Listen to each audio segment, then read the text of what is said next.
Bonjour à tous et bienvenue sur le nouveau Même pas peur. Comme promis dans le précédent épisode, je vais vous parler d'un jeu vidéo. Jeu vidéo que vous connaissez très bien car nous allons causer de Poppy Playtime. Avant de commencer, je vais vous parler un petit peu de la chaîne. Elle s'appelle Fizz & Mogu. Avant, elle s'appelait Chat Métiste. La raison pour laquelle cela a changé, c'est qu'aujourd'hui, je ne suis plus la seule à faire de YouTube. Mon fils en fait également. Il est streamer et très fier de vous présenter ses jeux préférés. C'est d'ailleurs la raison pour laquelle aujourd'hui je me base sur Poppy Playtime. Je tiens aussi à vous dire qu'il est très important aujourd'hui de savoir que dans cette vidéo il y aura des spoilers et que le jeu que je vais vous présenter est interdit aux moins de 12 ans. Alors si vous êtes prêts, on va pouvoir attaquer maintenant.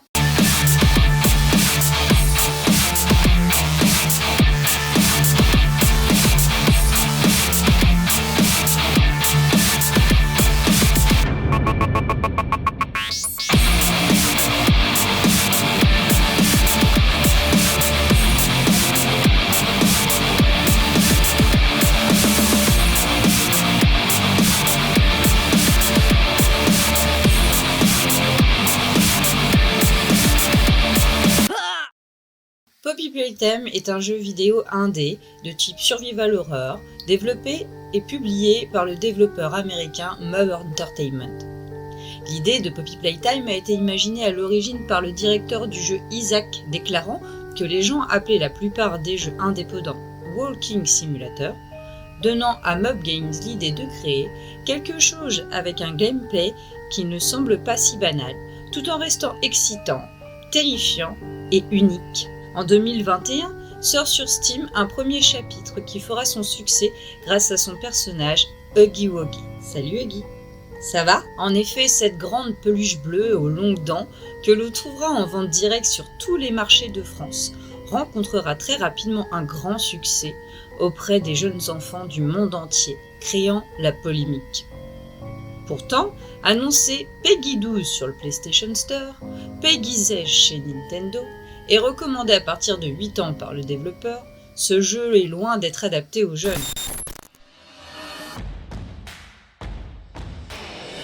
Le joueur joue le rôle d'un ancien employé de la société de fabrication de jouets Playtime Co, qui revisite l'usine principalement abandonnée 10 ans après la disparition de son personnel.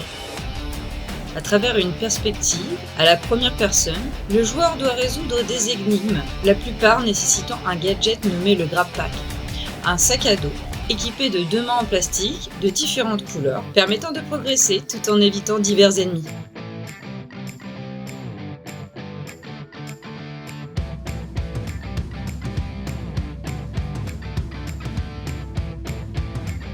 Ce premier opus est simple, avec un design très sommaire, comportant des énigmes de type escape game facile à réaliser, un peu de plateforme,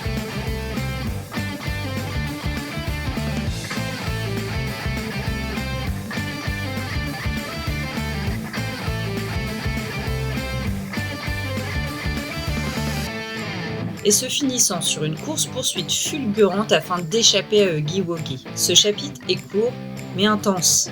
83% des joueurs sur Steam auront évalué positivement ce jeu.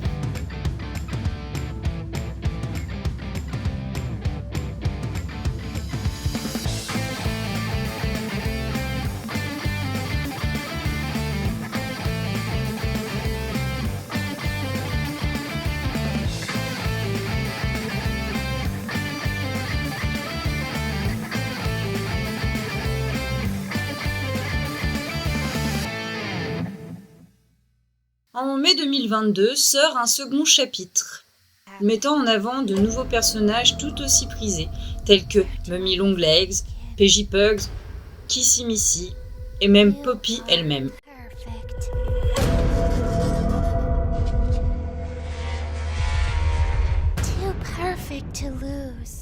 Le jeu a recueilli des critiques positives pour son gameplay lors de sa sortie initiale, mais le deuxième chapitre a reçu des critiques mitigées pour son nombre de bugs. En dehors de cela, il a été mieux travaillé. Le chapitre est 2 fois plus long que le précédent, il mêle énigmes, plateformes et 3 trash mobs déroutants, dont il faut s'échapper avant de se retrouver face à l'impressionnante Mummy Longlegs. Le tout aidé par la petite Poppy qui nous ouvre le chemin.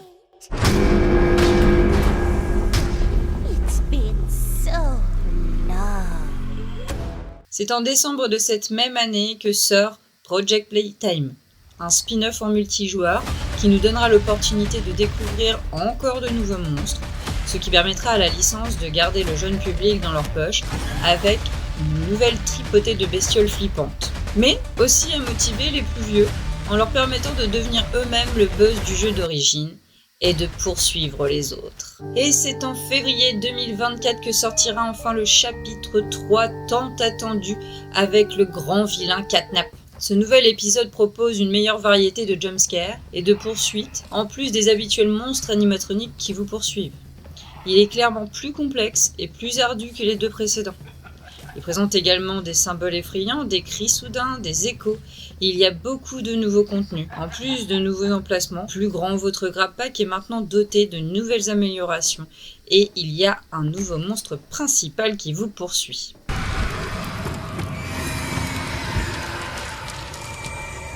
Conçu comme une suite, il est préférable pour les nouveaux venus de commencer le jeu depuis le tout début. Sautez directement dans ce jeu, vous ferez passer à côté de l'histoire, des références et de certains clins d'œil. Mis à part cela, les préquels servent de bons moyens pour se familiariser avec le type de terreur et de casse-tête qu'ils vous proposent.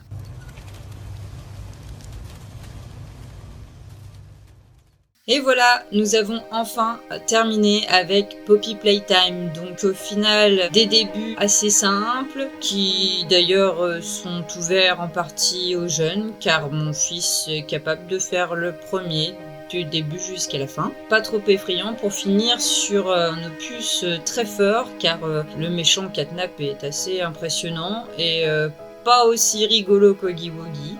Très complexe à combattre, très complexe à éviter. On n'est vraiment plus sur le même type de jeu à arriver au chapitre 3. En revanche, Poppy Playtime a quand même eu un très gros succès, autant chez les jeunes que chez les plus vieux. Il est apprécié en général si on enlève le détail au niveau de certains bugs. Je recommande à tous les gens qui veulent se faire une petite frayeur de tenter le coup pour découvrir les nombreux jumpscares de cette série qui sont assez impressionnants. Et dans ce cas-là, je veux bien votre avis. N'hésitez pas à me dire dans les commentaires si ce jeu vous a plu, si ça vous dit d'y jouer pour ceux qui ne le connaissent pas. Et si j'ai oublié de mentionner certaines choses parce que je n'ai pas la science infuse et je ne trouve pas tout sur internet. Voilà, donc c'était un épisode de Même pas peur, bien axé sur cette fois-ci un jeu vidéo, comme je vous l'avais dit. Si ça vous a plu, si vous aimez cette façon de faire, d'étudier un peu autre chose que seulement des vidéos qui font peur, dans ce cas-là, notez-le moi dans les commentaires, ça me permettra de savoir ce que je peux faire. Et puis, pour finaliser le tout, je vous laisse me mettre un gentil petit pouce et éventuellement de vous abonner à ma chaîne, ce qui me permettra déjà moi de pouvoir monter un peu plus et vous de profiter de toutes les prochaines vidéos et de m'aider à les travailler et en faire de meilleures. Je vous laisse tranquille en espérant que vous n'avez pas eu trop peur. Bye bye, à bientôt.